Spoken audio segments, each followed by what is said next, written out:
है ये 3 4 5 6 7 8 9 10 गाने गाने माने।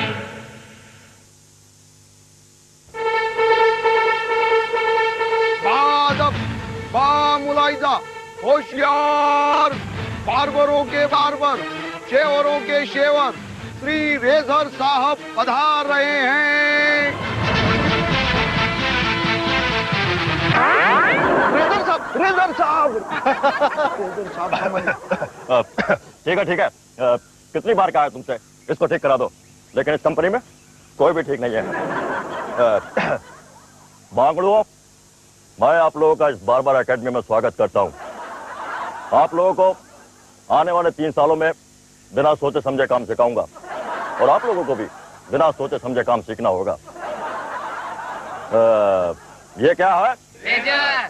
हाँ, ये रेजर जब मैंने पहली बार उठाया तो मुझे लगा कि मैं 7 हिंदुस्तानी का पहला शॉट दे रहा हूं।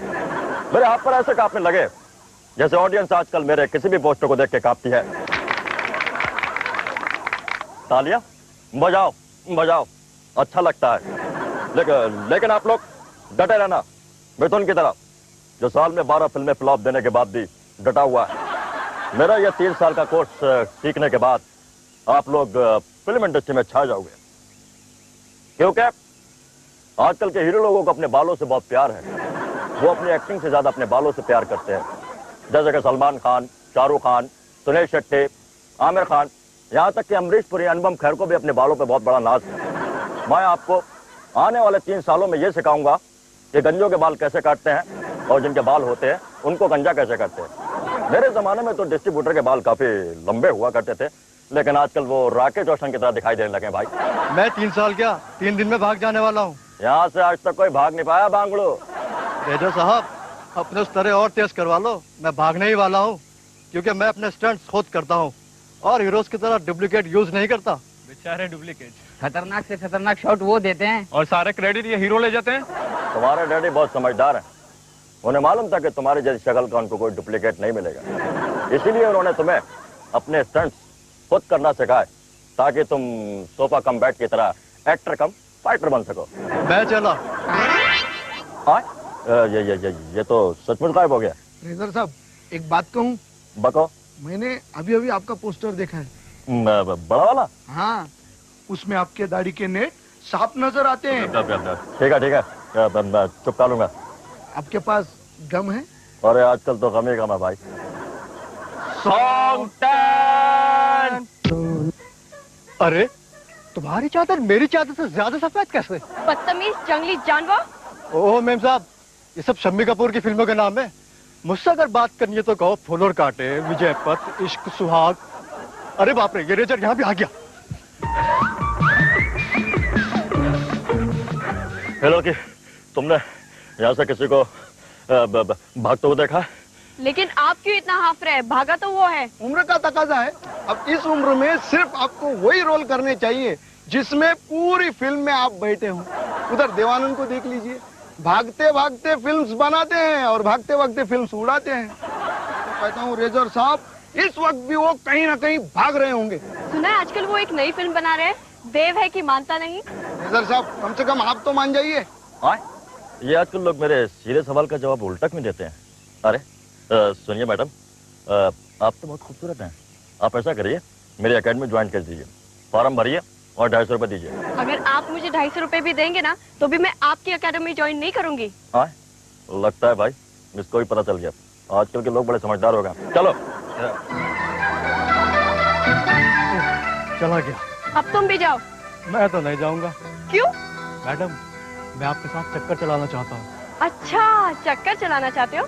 आओ, मैं तुम्हारे साथ चक्कर चलाती हूँ। आओ। अरे ये क्या कर रही है? मुझे तंग मत कीजिए। तंग तो मैं तुम्हें इतना करूंगी जितना गोविंद अपने प्रोड्यूसर्स को नहीं करता होगा। अरे क्या कर रही है? मुझे चक्कर आ रहा है। हे भगवान, इतने चक्कर तो मुझे इस फिल्म के रिलीज के बाद भी नहीं आए थे। असली चक्कर तो तुम्हें तब आएगा जब तुम मेरे भैया से मिलोगे। बहुत खतरनाक है वो। अरे जानता हूँ उसे, वही दास्तान का लंगड़ा लंकेश ना, जो हर बार भूल जाता है कि उसकी कौन सी टांग लंगड़ी है और कौन सा हाथ टूटा हुआ, और जो एक्टिंग का हैमिंग ज्यादा करता है। बोल देना उसे, बारात लेकर आऊंगा और तुम्हें ले जाऊंगा। अरे बारात की छोड़ो, वो तुम्हारा रेजर साहब तुम्हें ढूंढ रहा है। लगता है ये रेजर मुझे बार बार बनाकर ही छोड़ेगा। और मुझे लगता है वो तुम्हें अपनी नेक्स्ट फिल्म के लिए साइन करना चाहता है। मारे गए। सॉन्ग 9। भागने का बहुत शौक था ना तुम्हें, अब भागते रहो, चलो भागो। नहीं नहीं, मैं भागने वाला नहीं हूँ, अब मुझे सोनाली मिल गई है। धीरे बोलो, अगर किसी ने सुन लिया तो काजोल तक खबर पहुंच जाएगी। दीवारों के भी नाक होते हैं भाई। इधर साहब नाक नहीं कान। कान कान। ये आजकल मुझे अपने डायलॉग भी नहीं आते थे। कान आज का सब्जेक्ट है चंपी। चंपे। चंपे चंपे कई तरह की होती है, जैसे कि वेट चंपे, पाउडर चंपे, ऑयल चंपे, ड्राई चंपे। ड्राई चंपी वो है जो गोविंद अपने प्रोड्यूसर की करता है। वो सेट से आधा काम छोड़ करके ऐसा गायब होता है, ऐसा गायब होता है जैसे ड्राई डे के दिन बंबई की शराब गायब होती है। वेट चंपी वो है जो अनिल कपूर अपने प्रोड्यूसर की करता है। वो फिल्म पूरी होने तक उनको इतना निचोड़ता है कि उनकी हालत ऐसी हो जाती है जैसे गन्ने का रस निकलने से गन्ने की हो जाती है। सुन, आगे डाले क्या है? पाउडर चंपी। हाँ, पाउडर चंपी। ये बड़ी अच्छी चंपी है जो कि शाहरुख खान अपने प्रोड्यूसर की पाउडर लगा लगा कर बड़े प्यार से करता है। प्रोड्यूसर को आखिर तक पता नहीं चलता कि उनकी चंपी हो रही है।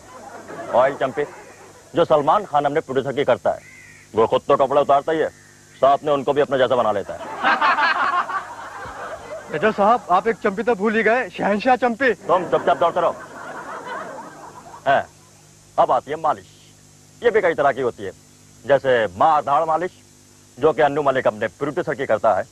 वो अंग्रेजी म्यूजिक पर धाड़ मारकर एक ही गाने को कई फिल्मों में दे देता है। इसके बाद आती है डिस्को मालिश जो सिर्फ बप्पी लहरी कर सकते हैं। इनके सारे गाने डिस्को में होते हैं, जैसे डिस्को भजन, डिस्को कव्वाली, डिस्को सैड सॉन्ग, डिस्को लोरी। इसके बाद आती है तेल मालिश जिसका नाम बदलकर बेल मालिश रख दिया गया है। पर इसके जो सही हकदार हैं वो इस वक्त हमारे हिंदुस्तान के अंदर नहीं है, यानी कि समझ गए होंगे आप तो। रेजर साहब, आप एक मालिश तो भूल ही गए। कौन सी मालिश? एबी बेबी मालिश, जो सिर्फ। तुम चुपचाप दौड़ते रहो।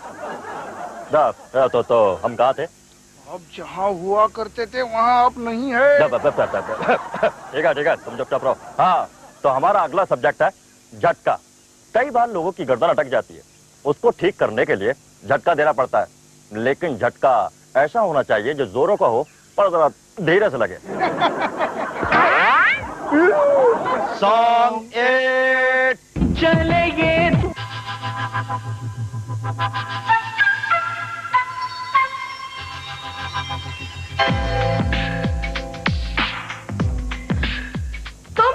तुम यहाँ क्या कर रहे हो? तुम भी कमाल करती हो, बिल्कुल अक्षय कुमार जैसा सवाल पूछती हो। उस दिन अक्षय कुमार एक थिएटर के फिल्म के इंटरवल में मुझे मिलते ही पूछता है, क्या फिल्म देखने आए हो? अब अक्षय कुमार ऐसे डम सवाल करे तो समझ में आता है। बेचारा बहुत कंफ्यूज है आजकल। पहले बतरा का खतरा हटाया, फिर टंडन को लंदन भगाया, फिर रेखा को बार बार देखा, और अब शिट्टी को देखकर बेचारे की शिट्टी पिट्टी गुम हो गई है। लेकिन तुम ऐसे डम सवाल क्यों कर रही हो? दिख नहीं रहा मैं बिस्तर पर लेटा हूँ। लेकिन मेरे बिस्तर पे क्यों? तो क्या अमरीश पुरी के बिस्तर पर जाकर लेटूं? फिर वही डम सवाल किया। देखो, तुम अमरीश पुरी के बिस्तर पे जाके लेटो या गुलशन ग्रोवर के, मुझे उससे कोई लेना देना नहीं। लेकिन अगर तुम इसी वक्त यहाँ से दफा नहीं हुए तो मैं अपने गार्ड को बुलाऊंगी और वो तुम्हारी ऐसी धुलाई करेंगे कि तुम अपना नाम तक भूल जाओगे। अरे बुलाओ अपने बॉडीगार्ड्स को, देखता हूँ कौन मेरी धुलाई करता है। अच्छा, गार्ड,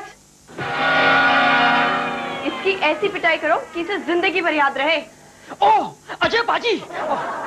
मैडम, ये अजय बाजी हैं। अगर इनके डैडी को पता चल गया कि हम लोगों ने हाथ उठाया इन पर, तो हम सबकी नौकरी चली जाएगी।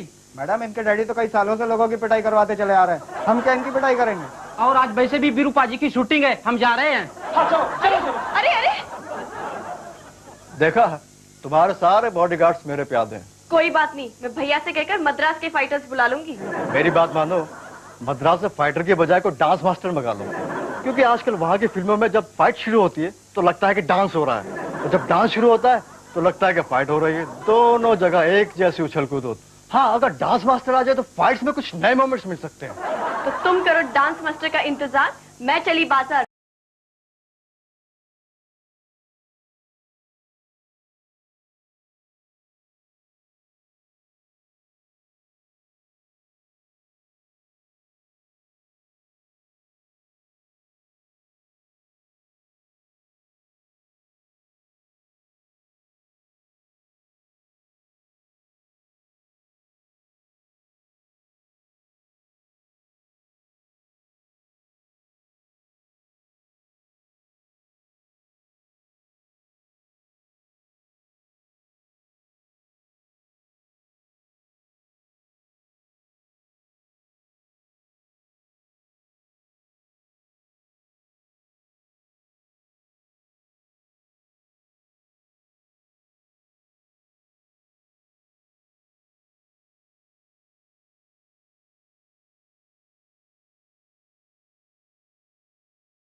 इधर आओ।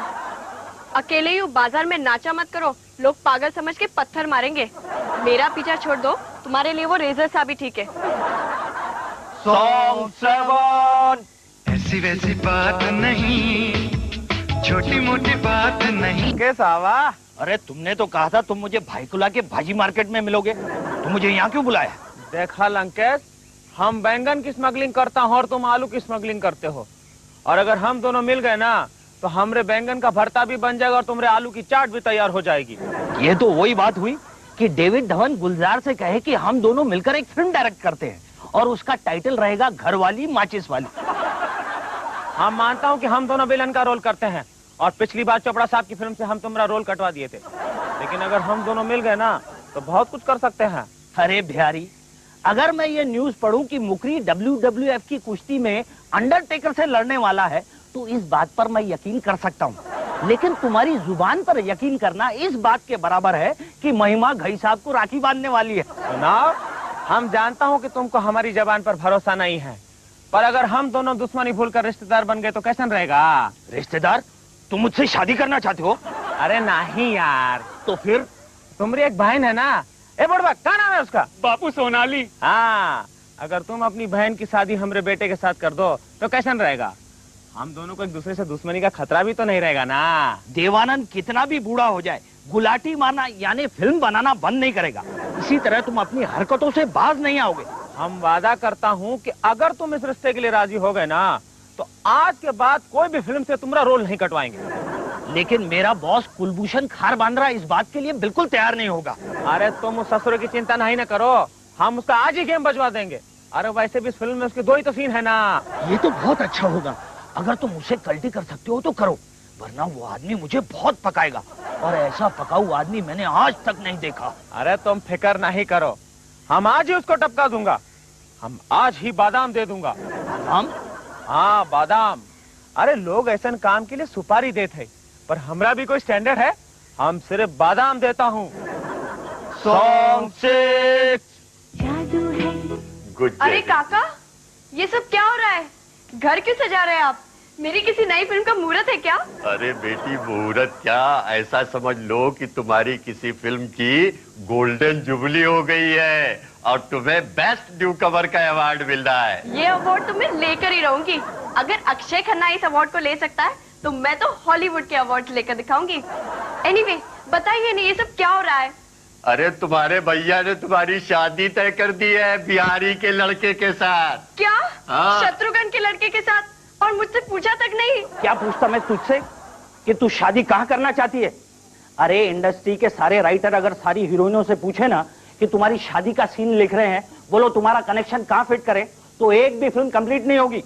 देखो, मैं तुम्हारा बड़ा भाई हूँ और जो कुछ भी मैं कर रहा हूँ सोच समझ कर रहा हूँ। अब देखो ना, घई साहब ने महिमा की शादी प्रदेश में तय की तो क्या हुआ? यश जी ने दिलवाले दुल्हनिया ले जाएंगे में काजोल की शादी कहीं और तय की थी, लेकिन एंड में शाहरुख खान आकर उसे ले गया ट्रेन में, वो भी विदाउट टिकट। अब तुम देखो ना, इतने बड़े बड़े राइटर्स के खिलाफ मैं कैसे जा सकता हूँ? मैं तो वही करूंगा ना जो सीन की डिमांड है। अब देखो सोनाली, तुम बहुत बातें करती हो, जाओ और कपड़े बदल कर आओ। अरे क्यों पिक्चर और बजट कर रहे हो? अरे आजकल की हीरोइन वैसे भी अपने एक्टिंग वहाँ पे कम और अपने कास्ट्यूम और मेकअप पे बहुत ध्यान देती है, तो प्रोड्यूसर मरेगा नहीं तो क्या होगा? अरे कौन सा पैसा मेरे जेब से जा रहा है? सारा पैसा तो कारपोरेशन के अकाउंट से जाएगा। ये अलग बात है कि ड्रेस मेकर को उसका पैसा नहीं मिलेगा।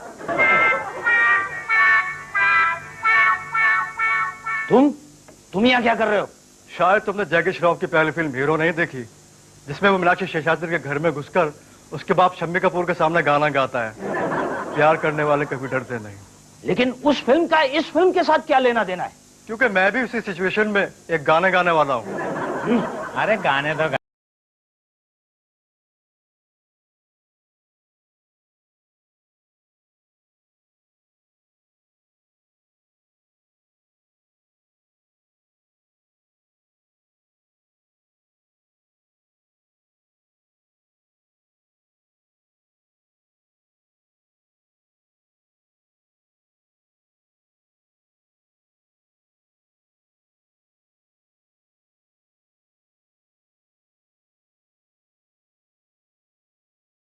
ये डंडा मैंने तुम्हें इसलिए नहीं मारा कि तुम सोनाली पे लाइन मारते हो, बल्कि ये डंडा मैंने इसलिए मारा है कि इतना गंदा 3 टांग वाला डांस मैंने आज तक नहीं देखा। अरे यार, तुम तो जैकी से भी गए गुजरे हो। Knock knock.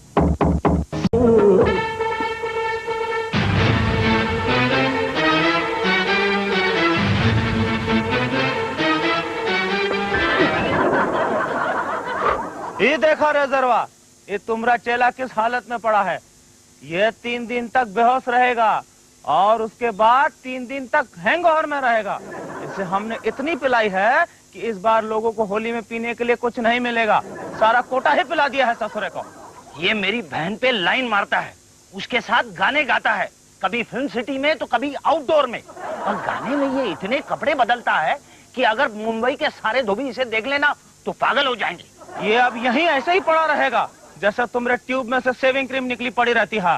ये उठेगा और अपने पैरों से चलकर ही घर जाएगा। पार्टीज में ये कितना भी टाइट हो, पर घर अपने पैरों से ही जाता है। डब्बू कपूर की तरह लुढ़क नहीं जाता। आज ये नहीं उठेगा, क्योंकि आज ये डब्बू कपूर तो क्या, उसके छोटे भाई सिंपू कपूर से ज्यादा टाइट है। नहीं, ये उठेगा। अजय उठो, तुम्हें तुम्हारे उस की कसम। आज हमारे बार्बर एकेडमी की इज्जत का सवाल है। अरे रेजरवा, इज्जत का बात करते हो? अरे पहले एकेडमी का स्पेलिंग तो ठीक करा, इससे अच्छी अंग्रेजी तो हमारी रबरी बोल लेती है। अजय अजय उठो, मेरी इज्जत का फालूदा मत होने दो। मेरी आवाज सुनो, सारे गामा करो, अंताक्षरी खेलो। अजय उठो। दीवाने मरवाने मस्ताने, और ये शुरू होता है हमारा बजर राउंड। जो पहले बजर दबाएगा उसे पहले मौका दिया जाएगा। सही गाना गाने पर 20 पॉइंट्स और गलत गाना गाने पर -10 पॉइंट्स। एक्शन रिप्ले देखने के बाद पता चला है कि दीवाने टीम ने पहले बजर दबाया। आई, ये तो फिर गया। और ये शुरू होता है हमारा धुन राउंड। कोई भी होने दो, पर तुम उठो उठो। इसमें हमारे म्यूजिशियन आपको एक धुन सुनाएंगे। ठीक है, आपको बताना है कि गाना कौन सा है।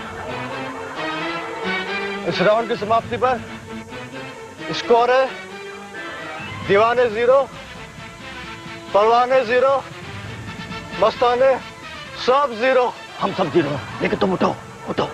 रेजा साहब, आपकी फिल्म चले या ना चले, लेकिन ये देखिए मैं चलकर आपके पास आ रहा हूँ, क्योंकि मैं अकेला ही चलता हूँ। आपकी तरह किसी का सहारा नहीं लेता, कभी मेरा सहारा कभी गोविंदा का। देख मोहन जोशी देख, ये मेरी एकेडमी का बार्बर है। मैंने तुझसे कहा था ना, ये कितना भी टाइट हो खुद चलकर घर पर आता है। आज तूने इसको फुल टाइट करने की कोशिश की, लेकिन ये अपने पूरे होश आवाज में। और एक बात मेरी कान खोल के सुन, अगर तूने इस पे बुरी नजर डाली तो मुझसे बुरा कोई नहीं होगा। और एक खुशखबरी सुन, मैंने अपनी अगली फिल्म में काजोल को साइन किया है, मेरे अपोजिट। सॉन्ग 5। मेरे प्यार का रस जरा चखना, ओए मखना, ओए ये ले सुपारी खा, लंकेश ने दी। सुपारी? लेकिन वो तो गेम बजाने के लिए बादाम देता है ना। भाई मोहन जोशी से बादाम लेता है और आगे सुपारी फिरा देता है। बहुत तैयार है। देख, तेरा घोड़ा तैयार है ना? रेजा साहब आता ही होगा। हाँ हाँ, लोड भी कर लिया। ठीक है।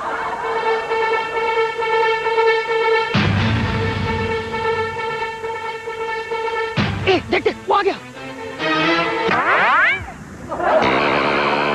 रेजा साहब क्या हुआ? वो तो गया। नहीं रेजा साहब नहीं, आप इतना आराम से नहीं सो सकते। उठो उठो और मुझसे तू मैं करो, क्योंकि आज इस शूटिंग का लास्ट डे है और ये सेट भी खत्म करना है। उसके बाद हमारी कोई कंबाइंड डेट भी नहीं है। उठो रेजा साहब उठो, अगर आज आप नहीं उठे तो इस फिल्म के सारे डिस्ट्रीब्यूटर्स हो जाएंगे। डॉक्टर साहब प्लीज इनको उठाइए, मुझे दूसरी शूट में भी जाना है। उठो रेजा साहब उठो। डॉक्टर साहब और जोर से हिलाओ। क्या हुआ, कोई भूकंप आया क्या? सर आजकल आपकी हर फिल्म की रिलीज एक भूकंप जैसी तो है। मैं जानता हूँ कि कुछ लोग मेरी हर फिल्म की रिलीज को सपोर्टाज कर रहे हैं। मैं उन लोगों को अच्छी तरह से जानता हूँ और एक दिन उनका पर्दा फाश करके रहूंगा।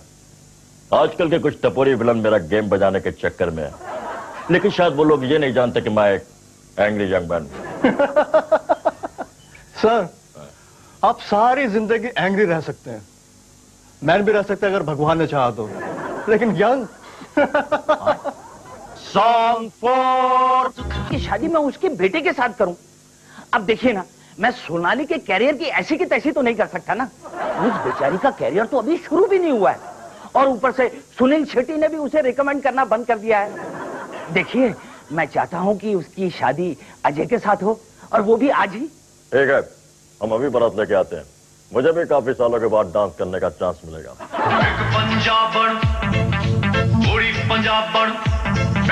कुड़ी पटाखा दिल चुरा के ले गई, सोना सोना दिल मेरा सोना।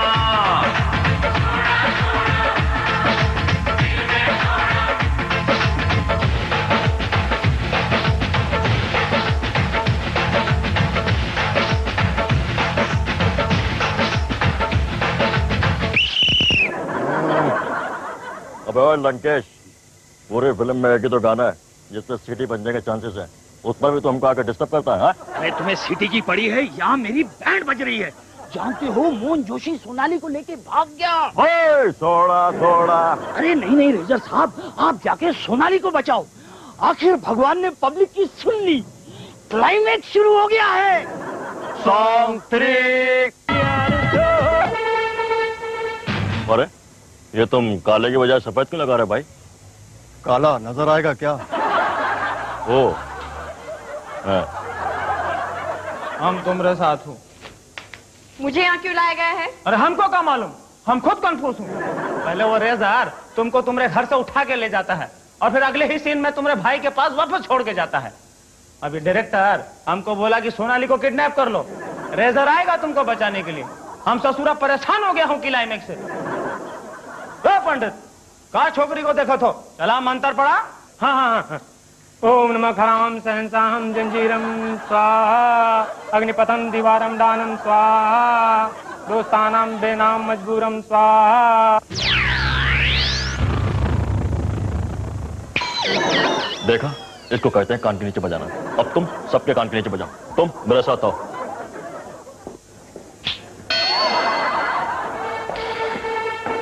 मोहन जोशी, अपने आदमियों से कहते कि वो अपने अपने हथियार फेंक दे, वरना तेरे बेटे की वो हजामत करूंगा कि छठी का दारू याद आ जाएगा। छठी का दारू नहीं सर, छठी का दूध।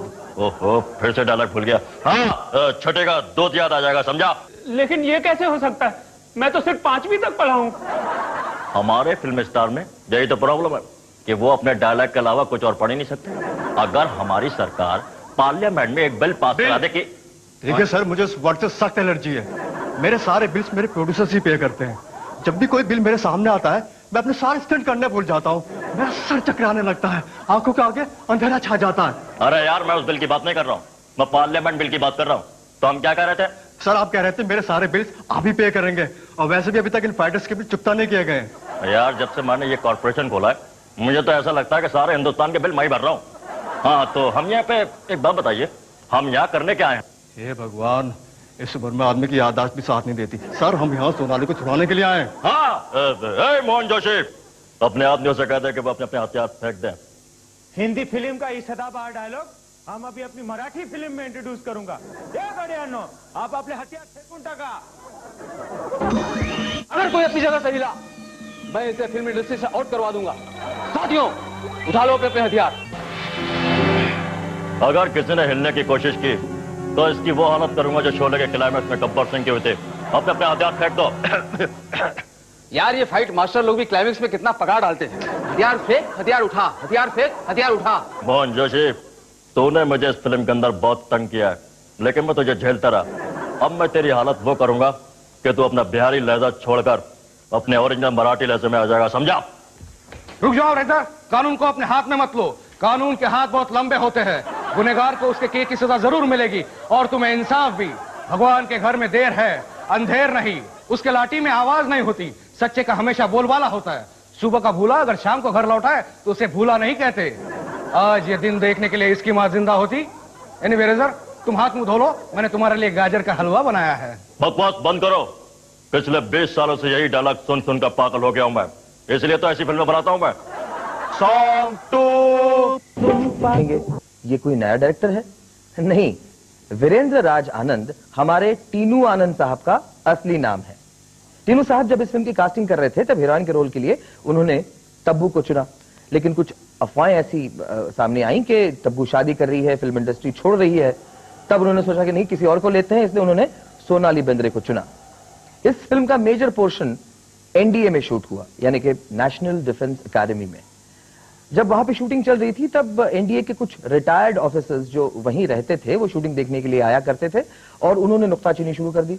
उन्होंने कहना शुरू कर दिया कि मेजर जो होते हैं वो सुबह ब्रेकफास्ट में ये पहनते हैं, लंच में ये पहनते हैं, शाम की चाय पीते वक्त ये पहनते हैं और डिनर खाते वक्त ये पहनते हैं। तब टीनू साहब ने उन्हें समझाया कि नहीं भाई देखो, जब हम फिल्म बनाते हैं तब हमें कुछ लिबर्टीज अलाउड होती हैं। टीनू साहब बहुत हाइपर किस्म के इंसान हैं, खासतौर पर जब वो डायरेक्टर के रूप में सेट पे होते हैं।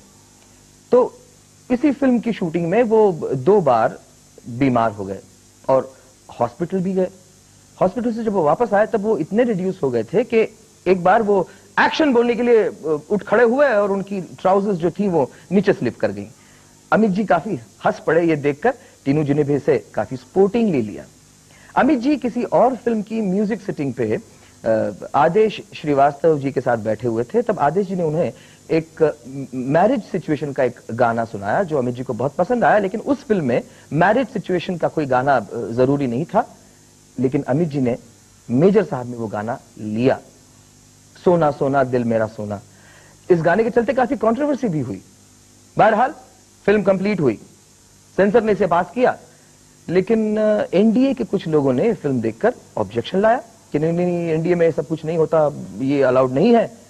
बाद में कुछ सीनियर ऑफिसर्स ने वो फिल्म देखी और कुछ पॉइंट्स देके फिल्म पास कर दी। फिल्म रिलीज हुई। रिलीज होते ही हमारे इंडस्ट्री के चंद होशियार लोगों ने ये डिक्लेयर कर दिया कि ये फिल्म फ्लॉप है। लेकिन सच्चाई ये है कि इस फिल्म ने 100 डेज कंप्लीट किए और हर डिस्ट्रीब्यूटर ने इस फिल्म में पैसा कमाया और प्रोड्यूसर्स को उनका ओवरफ्लो भी दिया। मेजर ना सही, लेकिन फिल्म सक्सेसफुल है।